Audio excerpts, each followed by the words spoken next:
From your text messages, here's one for the heart. An Energy FM Love Line. Love Line. Love Line.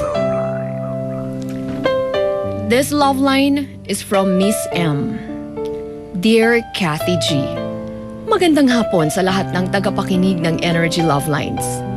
Tawagin mo na lang ako sa pangalang Miss M, 28 years old at nagtatrabaho sa isang kumpanya dito sa Cavite.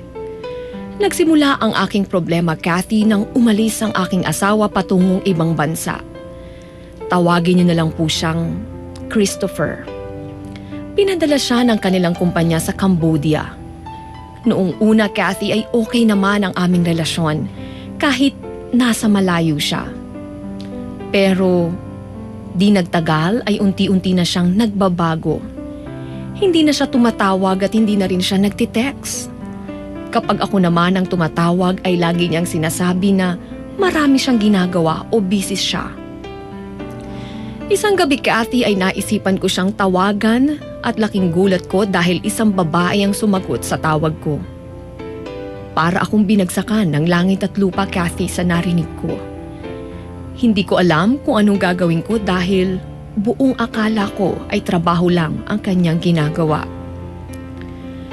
Year 2007 nang umuwi siya dito sa Pilipinas, Kathy, at dun niya inamin sa akin ang lahat. Inamin niya na may babae siya doon sa bansang pinuntahan niya na tawagin niyo na lang sa pangalang Rosemary na taga Pangasinan. Pero ngayon, Kathy, ay magkasama sila doon sa Cambodia at ang pinakamasakit sa lahat ay nang piliin ng asawa ko ang babae niya kesa sa amin ng mga anak ko. Sobrang sakit, Kathy, pero wala akong magawa. Kathy, sana ay mapayuhan mo ako. Dapat ko ba siyang hintayin alang-alang sa anak namin? O dapat ko ba siyang isumbong at ipa-deport? Dahil ngayon ay maliit na lang ang pinapadala niya sa aming dalawa ng anak ko.